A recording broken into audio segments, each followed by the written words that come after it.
मतलब यार कितना अजीब सा मैच है ना। मतलब सीरियसली, मतलब अगर हम पहले हाफ की बात करें ना तो यूनाइटेड ज़रूरत से ज़्यादा अच्छा खेल रही है। रेफरी करना भूल गया और बर्नली के कपड़ों में चार लपाटों की टीम खड़ी कर दी। सेकंड हाफ की बात करें तो यूनाइटेड गेम खेलना भूल गई। मतलब मेरे को ऐसा लग रहा था कि मैनचेस्टर यूनाइटेड सरोजनी नगर वाला वर्जन है और बर्नली पता नहीं क्या ही खेलने लग गई। आई मीन लाइक ये लगातार दूसरा ऐसा मैच है जहां पर हमने पहला हाफ ज़रूरत से ज़्यादा अच्छा खेला, ऑफेंसिवली भी और डिफेंसिवली भी, और सेकंड हाफ में फिर हम गेम ही खेलना भूल गए। मतलब सेकंड हाफ, फर्स्ट हाफ में जो चीज़ हमारे अच्छी थी ना, सेकंड हाफ में वो चीज़ थी ही नहीं।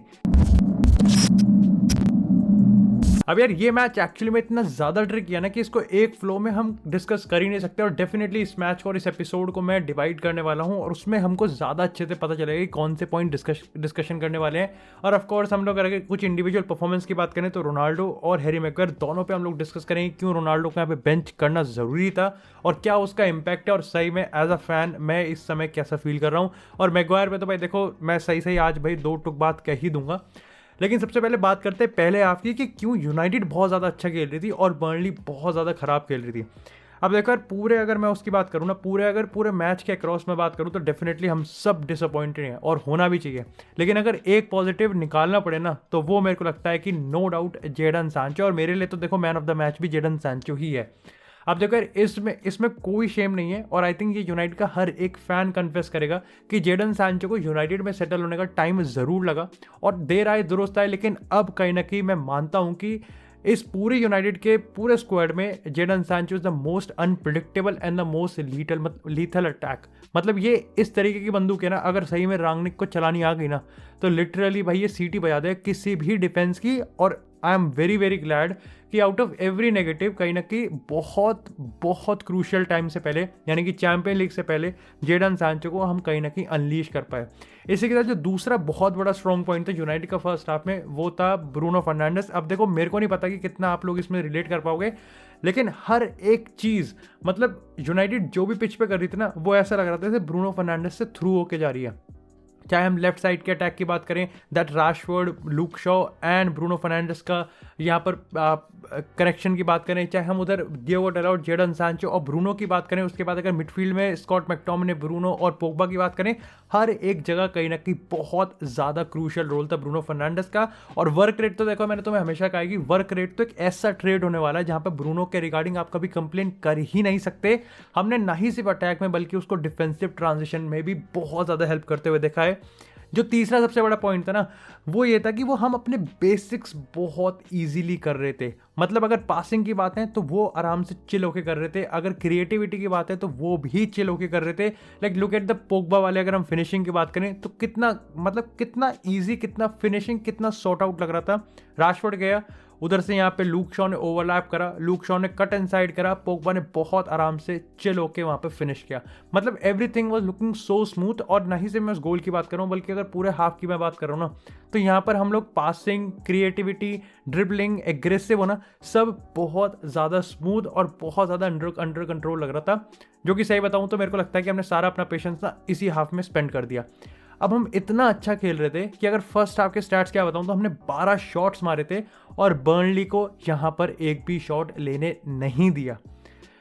लेकिन इसी के साथ जो दूसरा मेरे को लगता है कि माइकल जैक्सन वाली परफॉर्मेंस दी है ना इस पूरे फर्स्ट हाफ में, वो है माइक डीन। अब देखो माइक डीन से आप सिर्फ इतना मत समझना कि मैं उसको इंडिविजुअली टारगेट कर रहा हूं, लेकिन मैं रेफरिंग को भी यहाँ पर टारगेट कर रहा हूं। मतलब क्या ही है। सबसे पहले तो मेरे को अगर उस रफेल वरान वाले गोल की मैं बात करूं तो देखो यार, उसके रिगार्डिंग कि वो फाउल है, वो फाउल तो है ही नहीं। और आप देखो वीएआर खुद में ही इतना कंफ्यूज है कि अगर आपने नोटिस किया होगा जब फर्स्ट आपको स्क्रीन पे वीएआर दिखता है तो उसमें लगता है पॉसिबल फाउल, और फिर खुद ही 5 मिनट बाद बदल के उसको पॉसिबल ऑफ साइड कर देते हैं। देखो ये चीज़ मेरे को नहीं पता कि ये रूल है, मैं इतना गेम देख रहा हूँ लेकिन सही बताऊँ हर मैच में, और ये यूनाइटेड के अगेंस्ट ही हो रहा है कि एक नया रूल निकल के आ रहा है। अब इसके रिगार्डिंग बहुत डिफरेंट ओपिनियन हो सकते हैं, लेकिन मैं आपको एक रियलिटी बताता हूँ कि आप अगर प्रीमियर लीग के क्रॉस मैचेस देखोगे ना तो ये चीज़ बहुत ज़्यादा कॉमन है जो कि हमारे आज रेफ्रिजरेटर ने करी थी।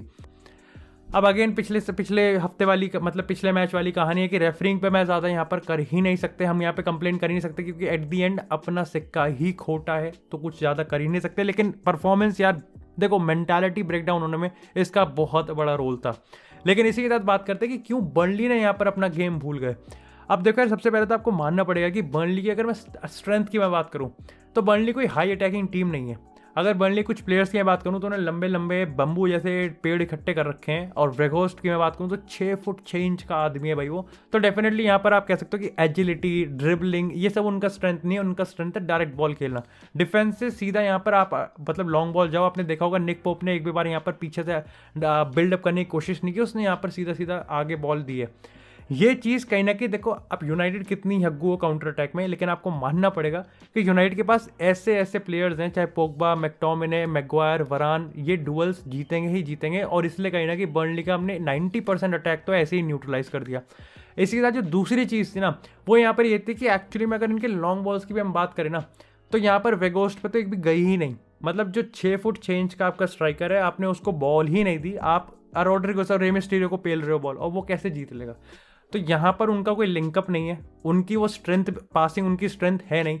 कॉर्नेट की अगर बात करूँ तो एकमात्र ऐसा प्लेयर है जो कि ड्रिबल कर सकता है, लेकिन अकेला, मतलब जो उनका स्ट्रेंथ है ही नहीं, तो वो अकेला क्या कर लेगा जब उनकी टीम ही इस चीज़ के लिए बिल्डअप नहीं है। अब बात करते हैं सेकेंड हाफ की। तो भैया देखो, सेकेंड हाफ में क्या आप इमेजिन कर सकते हो कि जो जिस टीम ने यूनाइटेड के अगेंस्ट पहले 45 मिनट में एक भी शॉट नहीं मारा, उसने कम से कम 10-11 शॉट मारे हैं। हाँ, मतलब यूनाइटेड के इस डिफेंस के अगेंस्ट हम कर सकते हैं, ठीक है, माय बैड। लेकिन बर्नली की अगर मैं बात करूँ तो सेकंड हाफ में मेरे को सबसे बड़ी चीज़ तो ये लगी कि बर्नली का जो क्राउड था, वैसे तो पूरा 90 मिनट ही वो पागल था बर्नली के पीछे, लेकिन सेकंड हाफ में वो हंगर दिख रहा था। मतलब आई थिंक कमेंटेटर को मैंने सुना था वो कहते हुए कि बर्नली का होम पे गोल बहुत दिन बाद आ रहा है, लाइक लिटरली आई थिंक 50-80 दिन के कुछ ऐसे स्टैट्स था, मैं रिमेंबर नहीं कर पा रहा, लेकिन वो दिख रहा था, वो अर्जेंसी दिख रही थी। और बर्नली ने जो गोल मारा, एब्सोल्युटली उसने उनकी मेंटालिटी को ऊपर लिया है। और ये ना एक रियल टीम की बहुत बड़ी आइडेंटिटी होती है। बर्नली जैसी टीम जो कि लास्ट है इस समय, अगर एक मैच जीती है प्रीमियर लीग में इस सीजन में, यूनाइटेड के अगेंस्ट खेल रही है, ऑलरेडी कहीं ना कहीं एक गोल से ट्रेल कर रही है, 3-4 गोल खा जाने चाहिए थे। और यहाँ पर 15 मिनट का गैप होता है, पता नहीं मैनेजर ने उनको क्या बताया, लेकिन उस जिस तरीके से वो यहाँ पर आए ना ही सिर्फ उन्होंने अपनी बेसिक्स को कंप्लीट करा, बल्कि वो प्रेस भी करने लगे और यहाँ पर कहीं ना कहीं यूनाइटेड को डराने लगे। एक गोल उन्होंने विद इन 2 मिनट के अंदर आके मार दिया और उनकी मेंटालिटी में आ गया कि नहीं, हम जीत सकते हैं। अब ये अलग बात है कि बर्नली को एक्चुअली में कभी जीतना था ही नहीं। मैंने देखो, अगर सही बताऊं तो पॉडकास्ट की बात हो या फिर कहीं प्रीव्यू वगैरह की हम इस पर बात करें, तो मैंने एक कहा ही था कि कहीं ना कहीं देखो, बर्नली एक ऐसी टीम है ही नहीं अगर कि उनको उनका गेम स्टाइल ही भाई ड्रॉ पे जाता है, उनको एक पॉइंट चाहिए था। और सही बताऊं तो बाकी ड्रॉ से ये ड्रॉ बहुत डिफरेंट है, क्योंकि आपने ये ड्रॉ मैनचेस्टर यूनाइटेड के निकाला है और अगला मैच आपका लिवरपूल, चेल्सी, टॉटनम के अगेंस्ट है। यहाँ पर यूनाइटेड का तो ब्रेकडाउन भैया ऐसा हुआ है जैसा उन्होंने बोरो के अगेंस्ट करा था। और ये सही बताऊं तो एम्बैरेसिंग है, मतलब ये काफ़ी ज़्यादा एम्बैरेसिंग है, क्योंकि यूनाइटेड की मैं बात कर रहा हूँ, ये कोई चैंपियनशिप या फिर कोई बहुत लो टायर टीम की मैं बात नहीं कर रहा, ये चैंपियनशिप की मैं बात कर रहा हूँ। सॉरी, यहाँ मैं यूनाइटेड की बात कर रहा हूँ, जो कि 10 दिन के अंदर चैंपियंस लीग का राउंड ऑफ 16 मैच खेलेंगे और कहीं ना कहीं आने वाले टाइम में शायद से प्रीमियर लीग टाइटल के लिए भी फाइट करेंगे नेक्स्ट सीजन। लेकिन इसी के साथ अब बात करते हैं कुछ इंडिविजुअल परफॉर्मेंस की। सबसे पहले बात करते हैं हैरी मैग्वायर की। मतलब देखो, एक चीज़ हैरी मैग्वायर को देख के मेरे को आज जो कंफर्म होगी ना, वो ये है कि शायद से कभी मैं किसी और को, मतलब ये तो आई थिंक हम सारे फुटबॉल फैंस के लिए एक सीख होनी चाहिए कि इंटरनेशनल टूर्नामेंट में अगर कोई प्लेयर इंप्रेस करता है ना, तो भाई उसको चने के झाड़ पे उतना ही चढ़ाना चाहिए जितना वो डिजर्व करता है। और हैरी मैग्वायर उसका प्राइम एग्जाम्पल है। आई मीन लिटरली उसके परफॉर्मेंस के बाद आई मीन लाइक सीरियसली इतना ज़्यादा हाइप किया गया इसको। और मैं देखो यार, मैं कहना चाहता हूँ जोक्स अपार्ट कि मैग्वायर बहुत इंपॉर्टेंट प्लेयर है, बहुत अच्छा प्लेयर भी हो सकता है, क्योंकि वो एग्रेसिव लाइन रखता है, एरियल डुअल अच्छा है और डिफेंडिंग में भी वो ठीक है। आप बर्नली का गोल देख लो, उसमें दोनों इंसिडेंट पे, मतलब जब वो आगे गया तब भी उसकी गलती थी, और जब फाइनली जब वेगोस्ट ने उसको असिस्ट किया 1-on-1 डिफेंडिंग में भी यहाँ पर मैग्वायर की ही गलती थी। अब ये चीज़ कहीं ना कहीं देखो, मैं आपको बता रहा हूँ कि राफेल वरान जितना स्मूथ इस टीम में फिट हुआ है ना, वो बहुत ज़्यादा इंसिडेंट पे मैग्वायर को बचा रहा है, ये माननी पड़ेगी। राफेल वरान ना हो ना, हैरी मैग्वायर आए दिन कहीं ना कहीं मैचेस में इतनी इजीली एक्सपोज होगा ना, लिटरली यूनाइटेड फोर्स हो जाएगी हैरी मैग्वायर को सेल करने में, अगर वरान इसके साइड बाय साइड ना खेल रहा हो। लेकिन अगेन मैं यही चीज़ कहूँगा कि भाई देखो, मैग्वायर के रिगार्डिंग ना चीज़ें बहुत ज़्यादा कॉम्प्लिकेटेड है और चीज़ें बहुत ज़्यादा डिप्लोमेटिक है। जब तक ये लोग उसके हाथ से कैप्टन आर्मबैंड नहीं हटाएंगे ना, उसको ये अनडिस्प्यूटेड मान के रखेंगे। मैं ये भी नहीं कह रहा कि इस पूरी टीम का, हमारे डाउनफॉल का Harry Maguire is the sole reason, लेकिन आपका कैप्टन है, आपका one of world's costliest defender है, तो कहीं ना कहीं इसको साइड में खड़े होकर इसकी अच्छे से गीले रुमाल से पिटाई करना बनता है। और जिस तरीके से ये डिफेंडिंग कर रहा है ना भाई, सही में ही बनता है अब तो, और आज इसने एक बार फिर से वो प्रूव कर दिया। लेकिन इसी के साथ यार बात करते हैं बड़े भैया की। अब सबसे पहले तो यही एक तरीके बहुत बड़ी हेडलाइन थी, क्रिस्टियानो रोनाल्डो को बेंच पे क्यों रखा गया। अब देखो यार, to be very very honest ना, मेरे को लगता है कि इसकी ज़रूरत थी, not because of the sporting purpose, but आपको ये भी ध्यान में रखना होगा कि मिडलसब्रो के अगेंस्ट उसने 120 यानी कि 2 घंटे खेले थे।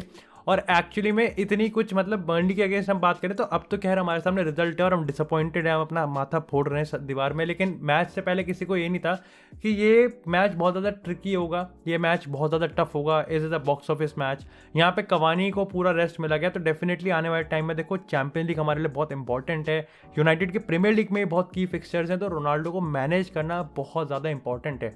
और इस चीज़ को आप इस चीज़ से अलग रखो कि अगर हम यूनाइटेड प्रीमियर लीग में नहीं जीत रही है, अगर हम स्ट्रगल कर रहे हैं, तो इट मीन्स कि हमको रोनाल्डो को हर मैच में खिलाना ही खिलाना है। I know Ronaldo is definitely one of the most important player, Ronaldo है भाई वो गोट, वन ऑफ द गोट, लेकिन ये भी आपको मानना पड़ेगा कि भाई उसकी उम्र भी है, उसको मैनेज भी करना पड़ेगा। दिस इज समथिंग जो कि हमको समझना पड़ेगा। अब बात करते हैं इम्पैक्ट की। अब देखो यार, एक चीज़ जो मेरे को लगती है ना, वो ये था कि इट इज़ वेरी पेनफुल कि हमारा अटैक में ना, मतलब चाहे कवानी वहाँ पर हो चाहे रोनाल्डो वहाँ पर हो, हम सेकेंड हाफ में पूरी तरीके से कोलैप्स हो गए। मतलब आप किसी को पिन पॉइंट नहीं कर सकते सेकेंड हाफ की परफॉर्मेंस को देखते कि भाई ये चीज़ यहाँ गलत होगी, ये चीज़ यहाँ गलत होगी। हम पूरी तरीके से कोलैप्स हो गए, वो पेशेंस ही चला गया, वो क्रिएटिविटी चली गई। बस एक चीज़ थी जो हम कर रहे थे, वो जल्दबाजी दिख रही है, वो रस्टीनेस दिख रही है। अच्छा, एक पॉइंट मैं यहाँ पर और ऐड करना चाहूँगा। लास्ट के 20 मिनट में जब मैंने स्कॉट मैकटोमिने को हटाया गया और जेसे लिंगार्ड को लाया गया ना, यहाँ पर एक चीज़ जो मेरे को बिल्कुल अच्छी नहीं लगी, वो ये था कि हम पॉल पोग्बा को एज ए नंबर 6 यूज़ कर रहे थे। अब ये 2 तरीके से ख़राब थी हमारे लिए। पहली चीज़ तो ये थी कि हमारा जो सबसे बड़ा क्रिएटर है, जो सबसे बड़ा मैजिक टच है, वो ही कहीं ना कहीं अगर डिफेंस CDM के रोल पे था तो वो क्या होगा, तो वो क्या ही हमको इनपुट देगा। और दूसरा ये कि अगर उसको फोर्स करेंगे कि भाई तू आगे जाके खेल, तो जो नंबर 6 पे उसे काम करना तो वो कौन करेगा। अब यहाँ पर मतलब ठीक है, स्कॉट मैकटोमिने को हम फोर्सली कंटिन्यू नहीं करवा सकते, लेकिन नेमानिया मैथिज एक लाइक सब्स्टिट्यूशन हो सकता था। ये चीज़ मेरे को कहीं ना कहीं आज एक बार फिर से थोड़ी सी इन गेम सब्स्टिट्यूशन रांगने की खटकी।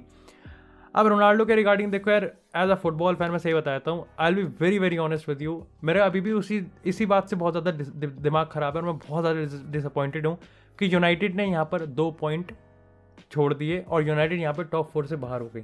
लेकिन सही बताऊँ तो मैं यहाँ पर झूठ बोल रहा हूँ अगर मैं ये कह दूँ कि मेरे को इमोशनली मैं स्ट्रेस्ड आउट नहीं हूँ रोनाल्डो की करंट परफॉर्मेंस को देखते हुए। और इसमें मैं रोनाल्डो को भी शायद से ब्लेम कर सकता हूँ और इसमें मैं यूनाइटेड को भी ब्लेम कर सकता हूँ, बट सही बताऊँ तो इट्स नॉट अबाउट ब्लेम, क्योंकि मेरे अंदर का क्रिएटर अभी सो चुका है और मेरे अंदर का फुटबॉल फैन जो है वो थक चुका है। मतलब week in week out it's just कि वो मैजिक ही नहीं है इस टीम में। इस टीम में वो कन्विक्शन ही नहीं है कि इस टीम के लिए जो कोई फुटबॉल फैन रात के 1:30 बजे, रात के 4 बजे तक देख रहा होगा ना, ये टीम कन्विंस ही नहीं कर पा रही कि हाँ इट वॉज अ वर्थ भाई। मतलब वो पेशेंस टेस्ट हो रहा है, बट एट दी एंड कहीं ना कहीं देखो इट्स अ इमोशनल अटैचमेंट। तो हम बस होप ही कर सकते हैं कि भाई जल्दी से जल्दी ये जो परफॉर्मेंस का ड्रॉट है, जो ख़राब परफॉर्मेंस चल रही है, ये जल्दी से जल्दी ठीक हो और जितना जल्दी हो सके होपफुली भाई एक गेम और बचा है हमारा एथलेटिको मैड्रिड से पहले, उस गेम में कहीं ना कहीं हम यहाँ पर कमबैक करें। ये बहुत ज़्यादा शेमफुल और एम्बैरेसिंग है।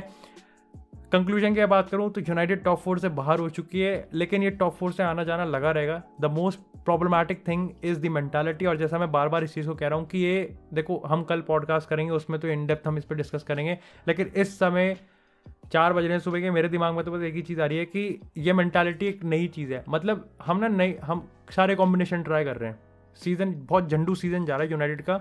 हम अच्छा खेलते हैं, हम जीत रहे थे, हम फिर अच्छा नहीं भी खेल रहे थे, हम फिर भी जीत रहे थे, फिर हम अच्छा नहीं खेल रहे थे, हम हार रहे थे, फिर हम ना ही अच्छा खेल रहे थे ना ही बुरा खेल रहे थे, तो ना ही हम जीत रहे थे ना ही हार रहे थे, ड्रॉ कर रहे थे, फिर हम अच्छा खेल रहे हैं तो भी हम हार रहे हैं। अब मेरे को लग रहा है कि हम सर्कल पूरा कब करेंगे, जब हम अच्छा खेलेंगे और फिर से जीतने लगेंगे। उस चीज़ का मैं वेट कर रहा हूँ और ये सीज़न के शुरुआत से लेकर आखिर तक हो रहा है। लेकिन इस मैच ने भी एक बार फिर से सवाल बहुत ज़्यादा खड़े कर दिए, पर उस सवाल पे हम लोग चर्चा करेंगे एक बार फिर से किसी और पॉडकास्ट में, किसी और एपिसोड में। तब तक के लिए यार, stay tuned, stay safe and I will see you guys in the next episode.